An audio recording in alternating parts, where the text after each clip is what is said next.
It's time for Craft Club, and you will need paper, red, white, and a background color of your choice, a pencil, glue, a black marker, and a circle tracer. The first thing you're going to do is take your page, and if it's large enough, you can fold it in half, and that will create a card, and this would be the front of the card. If you don't want to do that and your page is large enough, once you've folded it, then you can just cut along the center line and you can create a craft on one side and on the other, or you can just use the full page and create crafts right on top. It is completely up to you. To create the body of the crab, I have used a lid as a tracer. So I'm going to trace the lid, which is a circle. I'm going to hold it down and go around the circle. You don't want the lid to move because you want a nice, clean, round circle. When you're done, there it is. And then you want two smaller circles as well. So I have used the lid of my glue. I'm going to put the glue lid down and trace around, holding it down as well. And then I'm going to leave a space on the right-hand side because we're going to fold it over shortly. And then I'm going to do it again underneath. So I put the lid down and I trace it holding the lid down. You are now ready to cut out your large circle, doing your very best to try to stay on the lines. Now for your smaller circles, the reason I had you leave a space is because now you can actually take and fold your page. So you want to fold it over so there's enough space that you are able to cut out your circle. And then you'll see now that you have two pieces of paper, when you cut out one circle, you will actually get two of them. As another option, you actually could fold them again in half and you could cut out all four, but sometimes it makes it tricky. So once you're ready, get started and cut. We are now ready to take our large circle and fold it in half. Now, if you didn't cut properly and your circle doesn't match up, that's okay. Now's the time where you can just look around and trim if you need to. You can see here I'm just trimming it off so that the sides match up and they are symmetrical.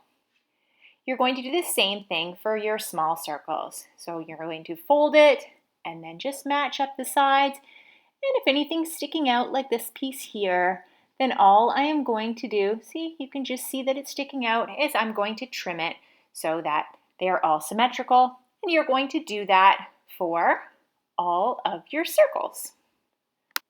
You're going to take your large circle and you want to find the fold and place that towards the top of your page, and the opening should be placed towards the bottom, and then you're ready to glue. You just flip it over, you put glue on the back, and you turn it, and you are ready to go. Remember, flat side at the top and rounded or open side will go at the bottom. It's time to use your pencil to draw some crab legs. I am going to put 3 on one side. So I just kind of come out with a line and down with a line. They don't have to be perfect. And once I'm happy with those with the pencil, I'm once again going to go over top of them with a marker. So I go straight out and down and straight out and down. They progressively get bigger as you go. So they start off a little bit small, and then the next one will be medium, and the third one will be large. So I want to match them up. I just draw my finger across, and on the right hand side I'm going to do the very same thing I did on the left hand side. I draw with a pencil first, and when I'm confident I will go over top of it with a marker, or you can use a black crayon or pencil crayon if that works for you.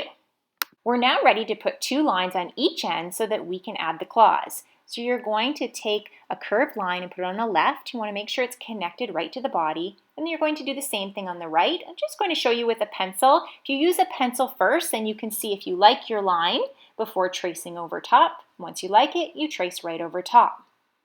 Then you are going to take one of the small circles that you have and you are going to fold it in half and you are going to glue it down. You want to make sure that when you are gluing it down, that the flat portion of your circle goes towards the top and your curved portion goes toward the bottom. So flat at the top, and then that curved or the open portion is facing the bottom. Do the same thing, fold your other circle in half, put some glue on it, and glue it down. You're going to connect them And you're going to make sure once again that the flat side is facing in and the curved side is facing towards the bottom. And ta-da! Aren't those cute? Now do the same thing on the other side. Now using a pencil, you're going to draw a line where you would like your eyeball to go. So you draw your line and on top is going to be the eyeball. And then you move over and you draw your line for your second eyeball so you can see that they are spaced nicely. When you're happy with that, you go over top of it with a black marker. It's time to use our white piece of paper to create our eyeballs. Now, if you have googly eyes, this is a great time and you could just glue them on and be done. But I do not, so I'm going to use a pencil. I'm going to take my piece of paper and I am going to fold it. As you remember, last time we folded and we drew one circle and we're able to cut out two. So we're going to do the same thing here. I am going to kind of figure out where I want my circle to be and what size, and I am going to draw it. If you have a tracer that size, go ahead. So there it is. That's about the size I think I would like my circle, so I am going to cut it out.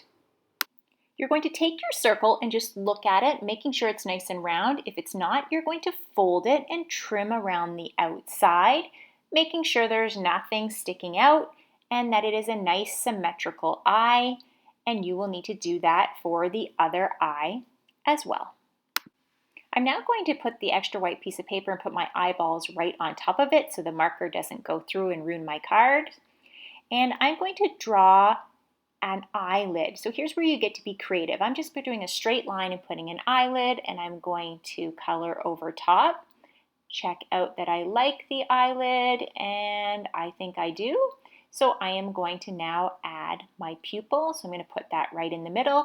Here's where you get to be creative as you want. You can use any color you would like.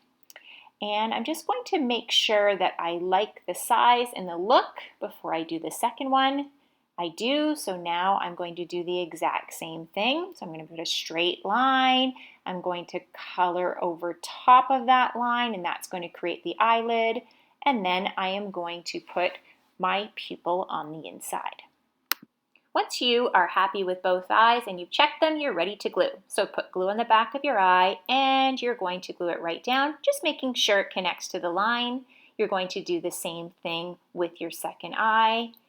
And ta-da, you have beautiful eyes. Here's where you get to be creative if you would like. I'm going to add a few eyelashes. So I'm just going to start and add eyelashes on the one eye, and I'm going to do the same thing to the other. You do not have to do this, but it is an option if you would like to.